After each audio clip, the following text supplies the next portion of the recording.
अस्सलाम वालेकुम। CSIT4 हम बात कर रहे थे लास्ट लेक्चर में भी स्केजुलिंग एल्गोरिथम में से रिलेटेड, और इस लेक्चर में भी हम स्केजुलिंग एल्गोरिथम को ही डिस्कस करेंगे, लेकिन एक न्यू एल्गोरिथम के साथ। लास्ट लेक्चर में हमने क्या पढ़ा था?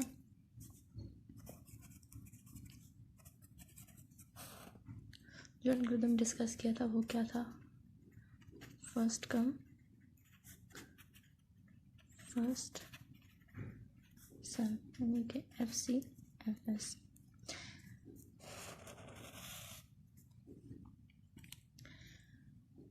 ये भी क्या था? नॉन प्रीएम्प्टिव इन नेचर था। तो आज भी जो हम एल्गोरिथम डिस्कस करेंगे वो क्या है? नॉन प्रीएम्प्टिव इन नेचर है।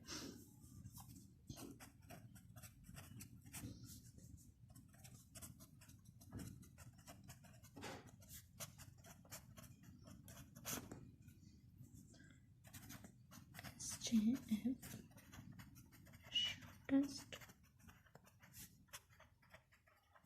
job first. सबसे पहली बात, इसके भी नेचर को बताएंगे कि इसका मोड, इसकी नेचर क्या है। नॉन प्रीएम्प्टिव इन नेचर है।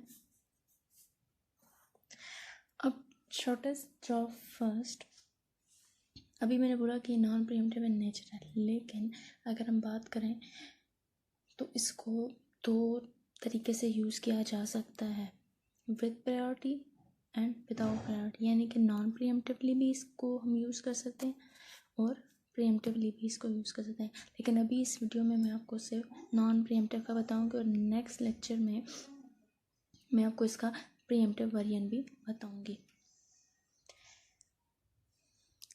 नॉन प्रीएम्प्टिव है तो मतलब कोई भी प्रायोरिटी नहीं गिवन होगी किसी भी प्रोसेस को। जो आएगा, जो पहले आएगा उसी को CPU मिलेगा, और जब तक वो एग्जीक्यूट नहीं हो जाता तब तक CPU उसी के पास रहेगा। ये तो आपको क्लियर है ना? नो प्रायोरिटी का मतलब क्या हो गया? CPU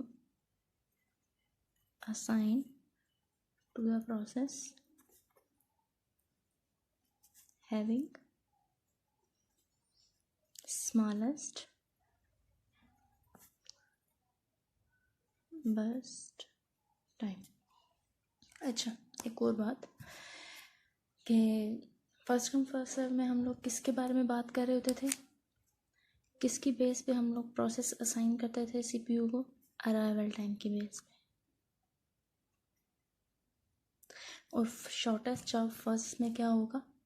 बर्स्ट टाइम की बेस पे क्या किया जाएगा? CPU और प्रोसेस असाइन किए जाएंगे। अब आप लोग सोच रहे होंगे कि बर्स्ट टाइम पे कैसे? तो बर्स्ट टाइम स्मॉलेस्ट होने से मुराद ये है कि जो प्रोसेस कम से कम एग्जीक्यूशन टाइम जिसका होगा, यानी कि जो कम से कम CPU का टाइम लेगा, उसको पहले क्या कर देंगे? एग्जीक्यूट करेंगे, या उसको सबसे पहले CPU को, प्रोसेसर को असाइन करेंगे। ठीक है, अब ये बात आपको समझाने के लिए मैं एक एग्जांपल लेती हूँ, उससे हम लोग समझते हैं। उससे पहले एक और बात भी आपको मैं बता दूँ कि अगर इन केस ऐसा आ जाता है कि जिस तरह प्रोसेस होते हैं, कुछ के अराइवल टाइम सेम भी हो सकते हैं, तो उसमें भी हम लोगों को देखना पड़ता है। इसी तरह बर्स्ट टाइम है, अगर किसी प्रोसेस का एक से दो प्रोसेस आ गए, मल्टीपल प्रोसेस आ गए हैं जिनका बर्स्ट टाइम सेम है, तो वहाँ पे तो हमारे लिए कन्फ्यूजन है कि हम लोग किस प्रोसेस को पहले लेकर जाएंगे। तो उसके लिए हम लोग क्या करेंगे? एक स्टेप बैक जाएंगे, यानी कि FCFS से उसको सॉल्व करने की कोशिश करेंगे। और FCFS में किसकी बेस पे हम लोग स्केजुलिंग कर रहे होते हैं? अराइवल टाइम की बेस पे। तो हम अराइवल टाइम को देखेंगे कि जिसका अराइवल टाइम सबसे कम होगा उन मल्टीपल प्रोसेस में से, तो CPU किसको साइन कर दिया जाएगा? उस प्रोसेस को साइन कर दिया जाएगा। यानी कि ये एक टाई कंडीशन आ जाती है ना। टाई की बेस पे क्या हो जाएगा? If there is a tie,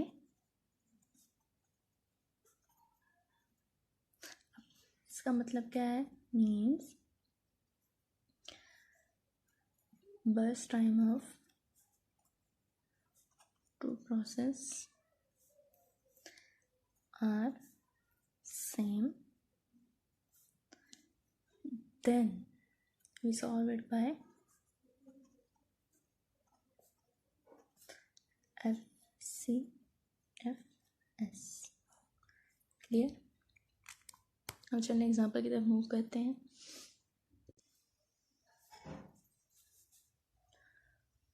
तो एग्जाम्पल लेते हैं.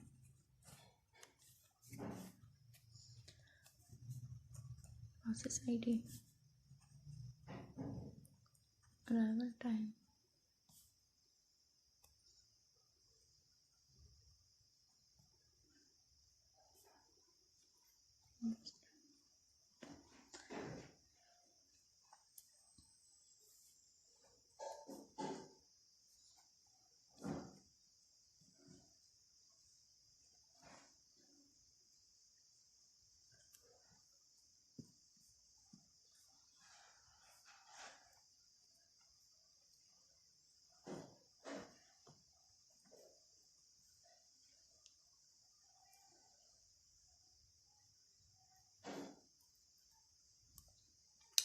तो ये एक हमारे पास क्वेश्चन है जिसको हम लोग सॉल्व करेंगे शॉर्टेस्ट ऑफ फर्स्ट से. तो अब आपको पता तो चल गया है ना कि इसका क्राइटेरिया क्या है और इसका मोड क्या है. क्राइटेरिया इसका क्या है कि हमने बर्स्ट टाइम को देखना है. क्राइटेरिया क्या हो गया है इस एल्गोरिथम में? Burst time. जबकि अभी हम कौन सी नेचर को डिस्कस कर रहे हैं? Non pre-emptive. ठीक है.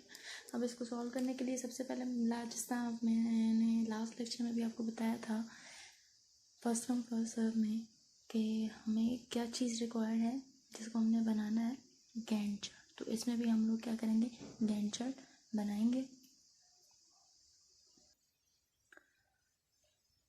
तो अब हम इसको स्टार्ट लेते हैं इस एग्जांपल को. तो सबसे पहले हमें क्या करना होगा अराइवल टाइम को ही देखना होगा. एटलीस्ट हमें सीपीयू को कोई प्रोसेस असाइन करेंगे तो उसके बाद हम लोग आके फर्स्ट टाइम को देखेंगे ना. तो अराइवल टाइम से रिलेटेड अगर देखा जाए तो सबसे कम जिसका अराइवल टाइम होगा उसी प्रोसेस को हम लेंगे. तो सबसे पहले हम किसको लेंगे P4 को, क्योंकि उसका अराइवल टाइम क्या है 0. तो अब उसका बर्स्ट टाइम देखें तो कितने टाइम तक चल रहा है 3 तक. और अब यहाँ पे देखें एट टाइम 3 देखा जाए तो कितने प्रोसेस हमारे पास अराइव हो चुके हैं. ये तो ख़त्म हो गया ना क्योंकि इसको हमने सीपीयू साइन कर दिया, ये एग्जीक्यूट भी हो गया. उसके बाद देखें 1 2 इसके अलावा कोई है, यानी कि 2 प्रोसेस एट टाइम 3 तक अराइव हो चुके हैं.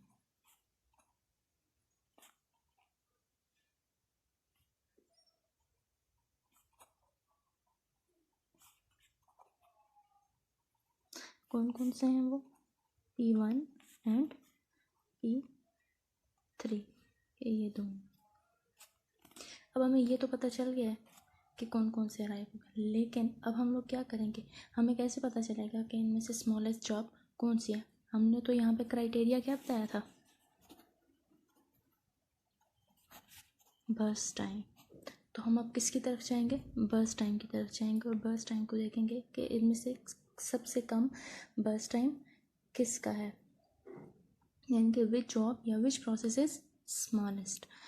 तो अगर P2 का देखें तो उसका बर्स्ट टाइम क्या है 6 और अगर P3 का देखा जाए तो उसका बर्स्ट टाइम क्या है 8.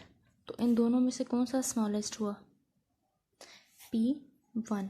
तो P1 स्मॉलेस्ट है तो हम CPU किसको असाइन कर देंगे P1 को, जबकि P3 उसी तरह रहेगा. अब P1 का टाइम क्या था बर्स्ट टाइम 6. तो हम यूनिट टाइम कैसे कैलकुलेट करेंगे लास्ट लेक्चर में भी मैंने बताया था. Unit time left hand side of the Gantt chart plus कर देंगे उसमें बर्स्ट टाइम को. तो हमारे पास क्या आ जाएगा यूनिट टाइम के कितना टाइम इसने CPU का लिया. तो 3 + 6 क्या हो जाएगा 9. अब एट टाइम 9 पे देखा जाए P3 तो उधर ही मौजूद है ना, क्योंकि उसको तो अभी तक हुआ नहीं है सर। तो बाकी सारे प्रोसेस क्या है, टाइम 9 तक सारे प्रोसेस अराइव हो चुके हैं, हमें ये पता चल गया। अब हम इन सबको क्या करेंगे, कंपेयर करेंगे कि इन सब में से स्मॉलेस्ट जॉब किसकी है।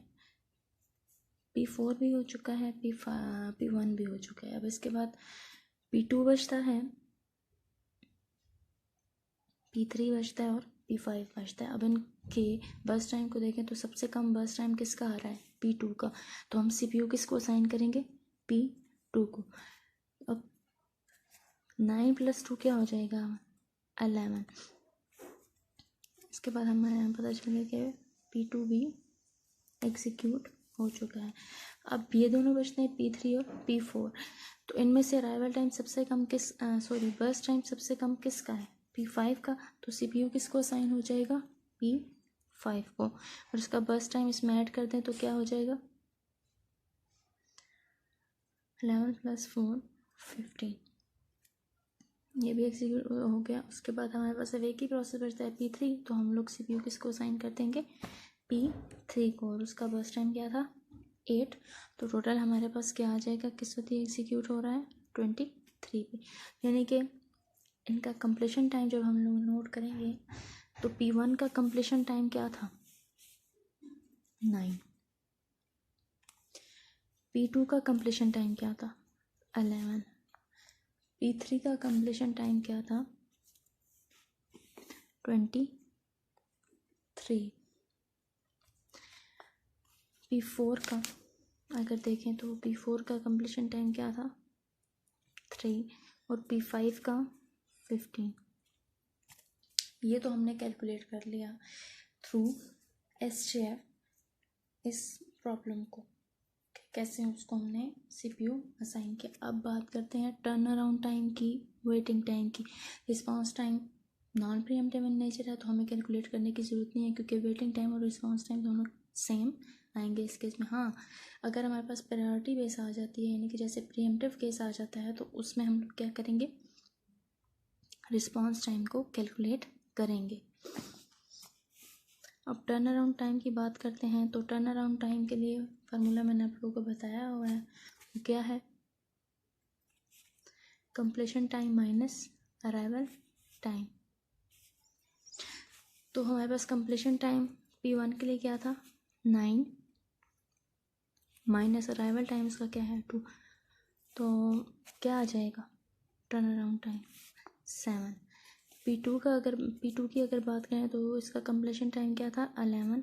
इसमें से अराइवल टाइम को माइनस कर दे जो कि है 5, तो क्या आ जाएगा, 6।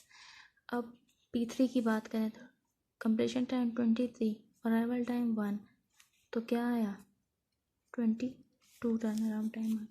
इस तरह P4 की बात करें तो 3 - 0 क्या आ जाएगा, 3। और P5 की अगर बात करें तो कंप्लीशन टाइम क्या था, 15 और अराइवल टाइम 4, तो क्या आ जाएगा, 11।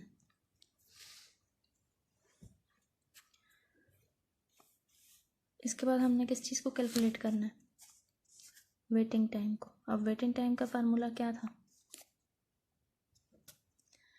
Turn around time minus burst time.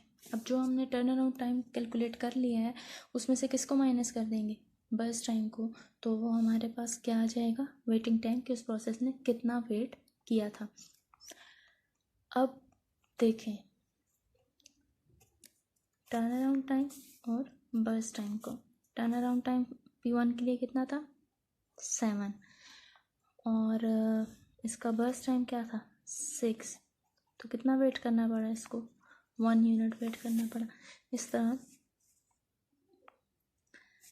6 - 2 4। P3 के लिए क्या हो जाएगा, 22 - 8 14 यूनिट इसको वेट करना पड़ा है।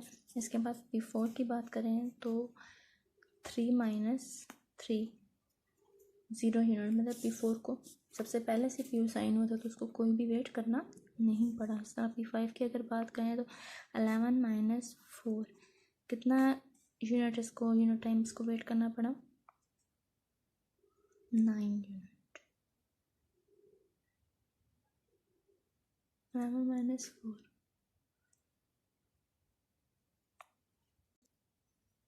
सॉरी 9 नहीं है, ये 7 है।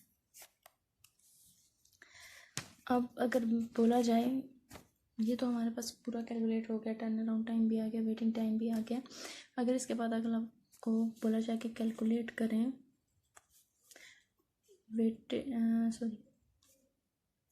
एवरेज टर्न अराउंड टाइम और एवरेज वेटिंग टाइम, तो वो आपको पता है कैसे मालूम करना है। इन तमाम टर्न अराउंड टाइम्स को